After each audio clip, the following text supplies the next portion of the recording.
नमस्कार YouTube के निवेशकों, आप सभी का स्वागत है हमारे YouTube चैनल निवेशक एकेडमी में।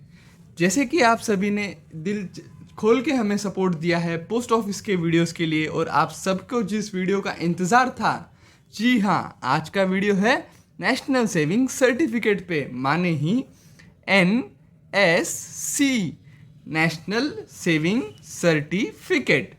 ये स्कीम चलाई जाती है पोस्ट ऑफिस द्वारा और ये स्कीम है जो सबको इसमें आता है इंटरेस्ट। वीडियो को देखना एंड तक तो आपको मालूम पड़ेगा बहुत ही सुनहरा एक इन्वेस्टमेंट का मौका, निवेशक का मौका, निवेश का मौका।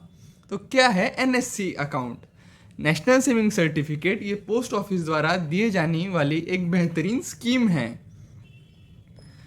तो चलो देखते हुए आप सभी को इंटरेस्ट होगा कि आखिर इसमें ब्याज कितना है। तो हमारा कहना है इसमें है सबसे अधिक ब्याज। अगर आप पोस्ट ऑफिस के जितने भी स्कीम देखोगे तो उन सभी स्कीमों में से सबसे बेहतरीन ब्याज और सबसे एक्साइटिंग इंटरेस्टिंग ब्याज मिलता है नेशनल सेविंग सर्टिफिकेट पे। तो लेकिन जो मेन क्वेश्चन आता है कि आखिर इसमें मिलता कितना है ब्याज, तो जी सही, इस पे मिलता है 6.8% ब्याज, माने ही 6.8% interest rate. National saving certificate जो हमारी निवेशक एकेडमी की टीम ने है, जो अभी का लेटेस्ट डाटा उठाया है, पोस्ट ऑफिस के वेबसाइट से लिया है। पोस्ट ऑफिस विजिट करके हमने पूरा इन्फॉर्मेशन इकट्ठा किया है। तो जो हम आज डिटेल्स कर रहे हैं वो सभी इन्फॉर्मेशन लेटेस्ट है। इंटरेस्ट रेट है 6.8% का। अब अगला प्रश्न आता है कि आप इसमें मिनिमम अमाउंट कितनी निवेश कर सकते हो। तो इसमें आप मिनिमम अमाउंट डाल सकते हो 1000 रुपये और यही 1000 रुपये आपके 5 साल में हो जाते हैं 1400 रुपये। ये फ़ायदा होता है निवेश करने का, ये फ़ायदा होता है हमारे जैसे भरोसेमंद निवेशक एकेडमी लोगों को फॉलो करने का, सब्सक्राइब करने का। तो तुरंत बटन दबा दीजिए सब्सक्राइब का और ठोकिए लाइक्स। तो अब जो प्रश्न आएगा कि आखिर ये अकाउंट ओपन कौन कर सकता है? क्या आप और हम मिलके अकाउंट ओपन कर सकते हैं क्या? ये अकाउंट ओपन करने के लिए आखिर बेसिक कंडीशंस क्या है? तो चलिए देखते हैं। कोई भी भारत का नागरिक ये अकाउंट ओपन कर सकता है। सिंगल अडल्ट का इसमें मतलब होता है जो भी भारत का नागरिक 18 वर्ष के ऊपर है वह ये अकाउंट खोल सकता है। जॉइंट अकाउंट ओपन कर सकते हैं क्या? तो जी हाँ, इसमें जॉइंट अकाउंट भी ओपन करने की सुविधा आपको मिलती है। तो आप सबका मानना होगा कि ये पोस्ट ऑफिस द्वारा चलाई जाने वाली है, हम इस पर क्यों फोकस करते हैं? क्योंकि पोस्ट ऑफिस ये जो आता है वो आता है मिनिस्ट्री ऑफ फाइनेंस के अंडर। तो अब जो आता है कि गवर्नमेंट ऑफ इंडिया आखिर क्यों बचत योजना चलाती है, तो गवर्नमेंट का मानना है कि लोग बचत करना सीखे। अगर लोग बचत करेंगे तो कभी भी इमरजेंसी आएगी या कुछ कंडीशन आएगी तो गवर्नमेंट को सहायता करने के बजाय गवर्नमेंट खुद ही अपनी राशि से अपनी इमरजेंसी हैंडल कर सकते हैं। जैसे कि आपने कोविड की आपदा देखा था, जब पूरा सब ठप हो गया था, सब काम धंधे ठप हो गए, तो आप इस समय काम आता है अपना इमरजेंसी फंड, अपनी बचत। तो यही फ़ायदा होता है बचत करने का और यही फ़ायदा होता है निवेशक एकेडमी को सब्सक्राइब करने का। तो अब जो आता है, क्या बच्चा अगर कोई 18 वर्ष के ऊपर है, क्या वो ये अकाउंट खोल सकता है? तो कर सकता है। तो जी हाँ, वो ये अकाउंट खोल सकता है अगर उसके बिहाफ पे अगर कोई गार्डियन या उसको संभालने वाला उस पर साइन लगती है। तो अब इसमें डिपॉजिट करना है। तो अब हम जैसे एक ग्राफ देख रहे हैं, आप हल्लू हल्लू इसमें इन्वेस्टमेंट करते हो और आपका निवेश हल्लू हल्लू इसमें बढ़ता जाता है, बढ़ता जाता है। वो जैसे बोलते हैं ना, बूंद बूंद से बनता है समुद्र, तो वैसे ही बूंद बूंद से ही अपना निवेश की भी जो खाता है वो बड़ा होता जाता है, बड़ा होता जाता है। तो मिनिमम अमाउंट इसमें कितनी निवेश करनी पड़ेगी आपको? इसमें मिनिमम अमाउंट आपको करनी पड़ेगी 1000 रुपये और उसके बाद मल्टीपल में 100 रुपये। तो मल्टीपल के 100 रुपये का मतलब क्या है? आप इसमें 1100 रुपये डाल सकते हो, 1200 रुपये डाल सकते हो, 1300 रुपये डाल सकते हो। तो इतनी कम अमाउंट भी आप इसको डाल सकते हैं। अगर आप वही बड़े बड़े बैंक के स्कीम देखोगे, HDFC, उसमें इतनी सुविधा नहीं होती। लेकिन ये गवर्नमेंट ऑफ इंडिया का चलाया जाने वाला स्कीम है, तो इसमें आप ये आम लोगों को, आम निवेशक जो आम लोगों को भी कवर करने के लिए इसमें बेसिक से बेसिक अमाउंट भी कवर की जाती है। तो इसमें मिनिमम 1000 रुपीज़ और उसके ऊपर आप 100 के मल्टीपल में इसमें पैसे डाल सकते हो।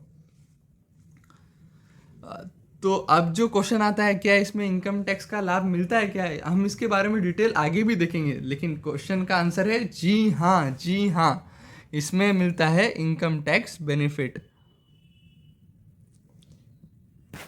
हम ये आगे और डिटेल में देखते हैं कि इनकम टैक्स एक्ट में कितनी बेनिफिट मिलते हैं और उसका क्या लाभ होता है। तो ये सब था निवेश की पाठशाला। तो निवेश की पाठशाला में तो अब जो प्रश्न आता है कि आखिर इसकी मैच्योरिटी कितने साल की होती है। जैसे कि हम देखते हैं एफडी लेते हो तो 1 वर्ष का भी होता है, पीपीएफ अकाउंट आप लेते हो तो पीपीएफ अकाउंट का था 15 ईयर का मैच्योरिटी था। पीपीएफ अकाउंट के पूरे डिटेल में इसी चैनल पे वीडियो भी है जिस पे आपने बहुत भारी सपोर्ट भी दिया है। आप चाहिए तो डिस्क्रिप्शन में मैं उसका लिंक डालता हूँ, आप पीपीएफ का वीडियो भी ज़रूर देखना। लेकिन आप अपन जो अभी बात कर रहे हैं नेशनल सेविंग सर्टिफिकेट की, तो नेशनल सेविंग सर्टिफिकेट का मैच्योरिटी पीरियड कितना है? जी सही, इसका मैच्योरिटी पीरियड है 5 वर्ष का। बहुत ही छोटी स्कीम का है, 5 वर्ष में इतना बेहतरीन ब्याज आपको दे रही है, 6.8% का इनकम टैक्स बेनिफिट भी है, और पोस्ट ऑफिस तो घरों घर हर तरफ मौजूद है। आप किसी भी शहर में हो, किसी भी तालुका में हो, किसी भी गांव में हो, आपके नज़दीक एक लैंडमार्क जगह होगा ही जिसे कहा जाता है डाकघर, माने ही पोस्ट ऑफिस। ये पूरी पोस्ट ऑफिस की scheme, financial scheme government of India ने जो 2014 के बाद एक क्रांति लाई है डिजिटलाइजेशन में और सरकारी संस्थाओं को आगे बढ़ाने के लिए, तो उसमें ही पोस्ट ऑफिस का काम सिर्फ लेटर के बजाय उनको फाइनेंशियल इंस्टीट्यूशन बनाने के लिए किया गया है। अब जो अगला प्रश्न आता है कि कभी हमें इमरजेंसी हो जाए, इसी मनुष्य की जैसी हमारी भी स्थिति हो जाए, कभी इमरजेंसी आ जाए, हमें फंड चाहिए, तो क्या इस पे आप ये गिरवी रख के आपको लोन मिल सकता है क्या? तो इसका ही भारी भरकम इंग्रेजी वर्ड है प्लेजिंग। प्लेजिंग का मतलब ही होता है कि क्या हम इसे गिरवी रख सकते हैं। प्लेजिंग का मतलब क्या है? कोई चीज़ गिरवी रखना। तो हम इसमें कर सकते हो तो जी हाँ, हम ये गिरवी रख के हम इसके बजाय कोई लोन उठा सकते हैं। इस पे भी बहुत ही मौजूद है, क्योंकि हमें पता नहीं आगे क्या होगा, हमें कभी इमरजेंसी पड़ जाए, कभी कुछ लोन लेना पड़े, तो क्या हम नेशनल सेविंग सर्टिफिकेट पे लोन ले सकते हैं क्या? जी हाँ, आप लोन ले सकते हो। तो अगर आप ये लोन लेना चाहते हो तो आप ये कहाँ से लोन ले सकते हो? ये आप ले सकते हो आरबीआई की तरफ से ले सकते हो, शेड्यूल बैंक की तरफ से ले सकते हो, गवर्नमेंट ऑफ इंडिया के जो सैंक्शन बैंक है वहाँ से ले सकते हो, कोऑपरेटिव सोसाइटी में ले सकते हो, कोऑपरेटिव बैंक में ले सकते हो। बहुत ही हर फाइनेंशियल इंस्टीट्यूशन में इसको रिकग्नाइज्ड है, तो आप कहाँ से भी ये ले सकते हो। हाउसिंग फाइनेंस कंपनी से ले सकते हो, local authority, corporation, public private से ले सकते हो। तो इस पे नेशनल सेविंग सर्टिफिकेट पे आपको लोन इजीली मिल जाता है। तो यही फ़ायदा होता है, आप कभी भी कोई फाइनेंशियल प्रोडक्ट एनालाइज करते हैं, उसको डिटेल एनालिसिस करते हैं, तो ये देखना बहुत ज़रूरी होता है कि वो फ़ायदा क्या है, उसके नुकसान क्या है, वो कौन से सिचुएशन में वो प्रोडक्ट अपने काम आएगा, और एंड में जो होता है कि अपने लिए कौन सा प्रोडक्ट बना है वो हम कैसे चूज़ करें। तो इन सभी प्रश्नों के जवाब के लिए वीडियो एंड तक ज़रूर देखना चाहिए। तो अब मैं जो बात कर रहा था कि इमरजेंसी पड़ जाए और आपको 5 साल के पहले ही अकाउंट बंद करना पड़े, तो क्या आप वो अकाउंट कर सकते हो क्या? उसकी कंडीशन क्या है? तो उसकी एक कंडीशन है कि अगर इंडिविजुअल का डेथ हो जाए तो आप उस कंडीशन में क्लोज हो सकता है अकाउंट, या फिर आप जहाँ पे वो गिरवी रखे थे अकाउंट और उस पर लोन लिया था और आप वो लोन देने में नाकाम रहे, तो वो जो भी बैंक में आप रखे थे वो आपका लोन चुकाने के लिए वो अकाउंट का इस्तेमाल कर सकते हैं, या फिर कोर्ट के ऑर्डर पे। अब प्रश्न आता है कि क्या एनएससी अकाउंट एक आदमी के नाम से दूसरे आदमी पे ट्रांसफ़र हो सकता है क्या? तो जी हाँ, ये भी ट्रांसफ़र हो सकता है, लेकिन उसके कुछ टर्म्स कंडीशंस है। जो टी&सी होता है वो हर चीज़ पे आता है, तो इसके कंडीशंस क्या है ये नॉलेज आपको कहीं नहीं मिलेगा, ये सिर्फ मिलेगा निवेशक एकेडमी के चैनल पे। चैनल को कीजिए सब्सक्राइब। तो कहाँ पे ये ट्रांसफ़र हो सकता है? अब मानो ना आप कभी अनहोनी हो जाए या डेथ हो जाए, जिसने नेशनल सेविंग सर्टिफिकेट का अकाउंट खोला है पोस्ट ऑफिस में, अगर उसकी मृत्यु हो जाए तो उसके जो नॉमिनी हैं उनको ये पैसे मिल जाएंगे, तो वो ट्रांसफ़र ऑफ अकाउंट ही हो गया। या फिर कोर्ट का ऑर्डर हो तो उस कंडीशन में, या लोन का अकाउंट हो तो उन सभी कंडीशन में ये अकाउंट ट्रांसफ़र हो सकता है।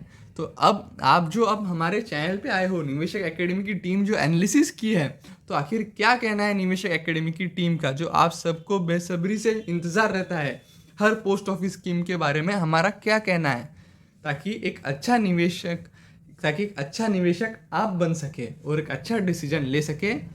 ताकि कोई गलती, बहुत बड़ी गलती हो जाती है, पैसों की जो गलती होती है वो आपको लगती छोटी मोटी है कि 1-2% कम ज़्यादा है, लेकिन आप वो बहुत लंबे वर्ष में देखते हो तो अमाउंट जो मैच्योरिटी पे मिलता है, अगर आप वही 4% की स्कीम पे डालते हो और 6.8 पे डालते हो तो वो अमाउंट लाखों में अलग हो जाती है। उस पर मैं एक अलग वीडियो ज़रूर बनाऊंगा। तो क्या कहती है निवेशक एकेडमी की टीम? पहली बात तो है, ये है फिक्स्ड इनकम। ये फिक्स्ड इनकम क्यों कह रहा हूँ मैं? क्योंकि इस पे है guaranteed return, rate of return कितना, 6.8% का। इस पे आपको वो स्टॉक मार्केट की झंझट नहीं है, यूक्रेन रशिया के युद्ध की झंझट नहीं है, किसकी सरकार कहाँ बने, किसकी सरकार कहाँ टूटे। आपको कोई लेना देना नहीं है कि फॉरेन का स्टॉक मार्केट क्या कर रहा है, इंडिया का क्या कर रहा है। इसमें आप हो बेफिक्र, क्योंकि यह है सरकारी स्कीम, गवर्नमेंट ऑफ इंडिया की स्कीम, 6.8% रिटर्न। आप किसी भी स्कीम में डालिए, हर आदमी का अपना अप्रोच अलग होता है। किसी को रिस्क लेना पसंद है, किसी को सेफ रहना पसंद है, हर एक की रिक्वायरमेंट अलग है। लेकिन कुछ भी हो, आपको इन पैसों को ये ऐसे जाल के अंदर फंसा के नहीं रखना है। आपको जैसे हम चिड़िया को हम जैसे छोड़ते हैं, वैसे ही आपको नोट को बढ़ने के लिए छोड़ना पड़ेगा। अगर आप घर में ही, कपाट में ही, बिस्तर के नीचे ही पैसे रखोगे तो वो कभी आपके बढ़ेंगे नहीं। आपको करना पड़ेगा निवेश, और निवेश करना है, सब्सक्राइब कीजिए निवेशक एकेडमी को। अब जो दूसरा पॉइंट आता है वो है टैक्स सेवर का। जैसे कि अभी 31 जुलाई हुआ है, आप सबने देखा है कि कैसा इनकम टैक्स आपका जाता है, सब झंझट होती है। तो इनकम टैक्स बचाने का एक बेहतरीन उपाय है। क्या है? इनकम टैक्स का एक एक्ट है, उसी का नाम है ATC act of income tax India 1961। तो इस एक्ट के तहत क्या कहना है? इस एक्ट के तहत एक नामान की स्कीम को छूट दी हुई है। तो ये छूट कितने रुपए की है? अगर आप 1.5 लाख तक इन स्कीम में पैसा डालते हो तो वो आपको इनकम टैक्स में छूट मिलती है। कितनी? 1.5 लाख तक आपकी इनकम कम हो जाती है अगर आप इसमें निवेश करते हो। इसमें बहुत सारे अलग अलग स्कीम्स आते हैं। PPF हो गया, नेशनल सेविंग सर्टिफिकेट हो गया, किसान विकास पत्र हो गया, ऐसे बहुत से, SBI का टैक्स सेविंग फंड हो गया। ये सभी वीडियो का लिंक मैं डिस्क्रिप्शन में डालता हूँ, आप वो वीडियो ज़रूर देखना, क्योंकि टैक्स बचाना भी एक कला है और ये कला सिखाई जाती है निवेशक एकेडमी के चैनल पे। चैनल को तो आपने कर दिया है लाइक। तो टैक्स सेवर के लिए बेहतरीन उपाय क्या? नेशनल सेविंग सर्टिफिकेट में कीजिए निवेश और आपको मिलिए इनकम टैक्स के तहत आपको मिलेगा बेनिफिट्स, ऑफर। और मेन बात तो इसमें है कि आप छोटे हो या बड़े हो, आप कोई भी इसमें निवेश कर सकते हो एज लो एज 1000 रुपीज़। अगर आपकी पहली कमाई है तो आप पहला 1000 का नोट नेशनल सेविंग सर्टिफिकेट के नाम, पोस्ट ऑफिस के नाम, फाइनेंशियल सिक्योरिटी के नाम और आपके जिम्मेदारी के नाम। बहुत बढ़िया। तो क्या है इंटरेस्ट रेट? इंटरेस्ट रेट इस पे मिलता है 6.8%। और ये इंटरेस्ट रेट कौन रेगुलाइज करता है? ये करता है गवर्नमेंट ऑफ इंडिया। और ये कब होता है? क्वार्टर से क्वार्टर ये इंटरेस्ट रेट कभी कम होता है, कभी बढ़ता है, लेकिन यूजुअली तो ये बढ़ते ही जा रहा है। जैसे कि इंटरेस्ट रेट अभी बढ़ रहा है, तो मेरा तो मानना है अगर आप अभी ले भी लिए तो इंटरेस्ट रेट और बढ़ने ही बढ़ना है। मैच्योरिटी पीरियड क्या है? इसकी मैच्योरिटी पीरियड है 5 ईयर्स। 5 ईयर्स के लिए आपके पैसे हो जाएंगे लॉक और आप ले सकते हो बेफिक्र की नींद। अगर आपके कोई गोल्स हो, अगर आपकी कोई फाइनेंशियल प्लानिंग कर रहे हो, जो आपके सपने 5 साल बाद होने वाले, बेटी की शादी हो, बच्चों की पढ़ाई हो, या आपका कार लेने का सपना हो, या कुछ भी अगर उसी लिए फाइनेंशियल प्लानिंग बहुत ज़रूरी हो जाती है। तो जो भी आपके 5 ईयर्स वाले प्लान हैं वो आप इस फाइनेंशियल इंस्ट्रूमेंट के द्वारा पूरे कर सकते हो। तो अब एक बात आती है एक्सेसिबिलिटी। क्या हम जो लेने जा रहे हो वो हमको एक्सेसिबिलिटी है क्या, मतलब मैं जहाँ रहता हूँ वहाँ से पोस्ट ऑफिस कितना दूर है। आप एचडीएफसी बैंक में ले तो लोगे, लेकिन अगर आपका कभी ट्रांसफ़र हो गया और आप ऐसे शहर में चले गए, ऐसे गांव में चले जहाँ पे वो बैंक ही ना हो, तो आपको मुश्किल में आ जाओगे। तो इसीलिए एक्सेसिबिलिटी मतलब आप जहाँ पे रह रहे हो उसके आप कितने नज़दीक हो जहाँ पे आप पैसे जमा कर रहे हो, और समझो आपका ट्रांसफ़र हो गया तो आप वहाँ से आके ऑपरेट कर सकते हो क्या अपना अकाउंट। तो जी हाँ, पोस्ट ऑफिस तो एक लैंडमार्क है, ये हर गांव, हर शहर, हर तालुका में मौजूद है। तो आप कहीं से भी अपने पैसों की केवाईसी वेरिफिकेशन करा के कहीं पे भी आप अपना अकाउंट हैंडल करा सकते हो। और मेन लाभ तो इसमें लोन भी मिल जाता है, इमरजेंसी से भी छुटकारा हो गया। तो ये एक फ़ायदा हो जाता है नेशनल सेविंग सर्टिफिकेट का। तो अब जो नेशनल सेविंग सर्टिफिकेट का जो मैं बता रहा था, जो 7 अजूबे बताए जाते हैं इस दुनिया में, लेकिन 8वां अजूबा अगर मैं मानता हूँ और हमारी टीम मानती है, तो वो है पावर ऑफ कंपाउंडिंग। ये पावर ऑफ कंपाउंडिंग आप इस विषय के बारे में जितना पढ़ोगे उतना कम है, क्योंकि ये लगता है बहुत छोटी चीज़ लेकिन बहुत ज़्यादा बड़ी चीज़ होती है। तो होता क्या है पावर ऑफ कंपाउंडिंग, अगर समझो आप इंटरेस्ट रेट कुछ भी समझ लो, अगर 6% लो, 6.8% लो, अगर आप किसी में अमाउंट 1 वर्ष के लिए डालते हो, 5 वर्ष के लिए डालते हो, 10 वर्ष के लिए डालते हो, लेकिन अगर आप निवेश करते टाइम 50 वर्ष के लिए कोई अमाउंट रिजर्व करते हो, तो जो 5 वर्ष में रिजल्ट होगा और जो 50 वर्ष में होगा वो बहुत बहुत बड़ा फर्क होगा। और जो 49 ईयर में भी रिजल्ट होगा और जो 50 ईयर में रिजल्ट होगा उसमें भी बहुत अंतर होगा। तो ये पावर ऑफ कंपाउंडिंग होती है, जो ही कहा जाता है चक्रीदार ब्याज, कंपाउंड इंटरेस्ट। ये हर साल, हर दिन, हर रात लगता ही जाता है और आपकी अमाउंट बढ़ती ही जाती है, बढ़ती ही जाती है। अगर महंगाई से अगर कोई उपाय है तो वो है कंपाउंड। आप किसी भी फाइनेंशियल इंस्ट्रूमेंट में लगाओ जिसमें कंपाउंड इंटरेस्ट हो और जिसमें अच्छा रेट ऑफ रिटर्न मिले। मैं पावर ऑफ कंपाउंडिंग पे ज़रूर एक वीडियो बना दूंगा, ताकि एक बड़े चार्ट के हिसाब से आपको मैं इंटरेस्ट रेट लेके बराबर दिखा सकूं।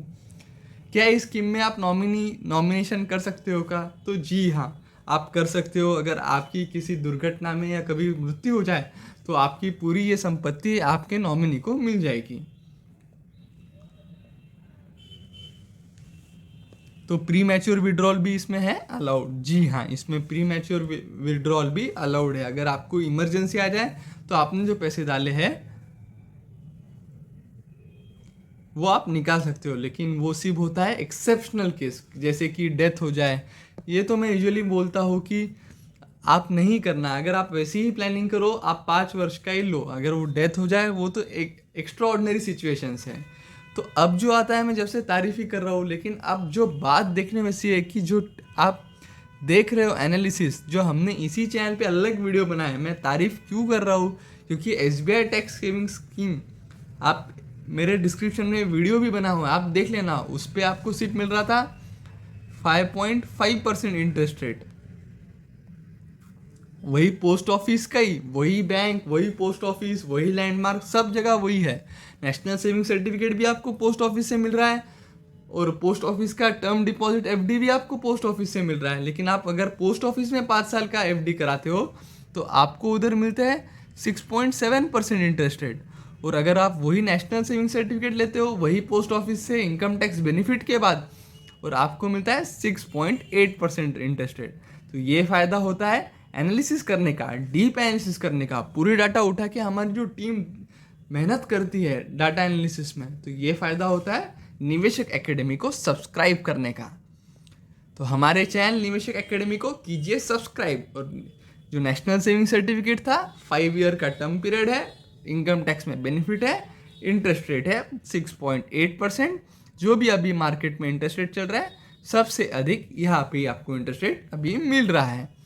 तो कीजिए निवेशक एकेडमी को सब्सक्राइब और शेयर कीजिए चैनल अपने माँ बाप, मम्मी पापा को, अपने रिश्तेदारों को और सभी लोगों को जिन्हें भी आप फाइनेंशियल लिटरेसी, हमारा मेन मकसद है इस अमृत महोत्सव जो आ रहा है, आज़ादी का 75th इंडिपेंडेंस डे।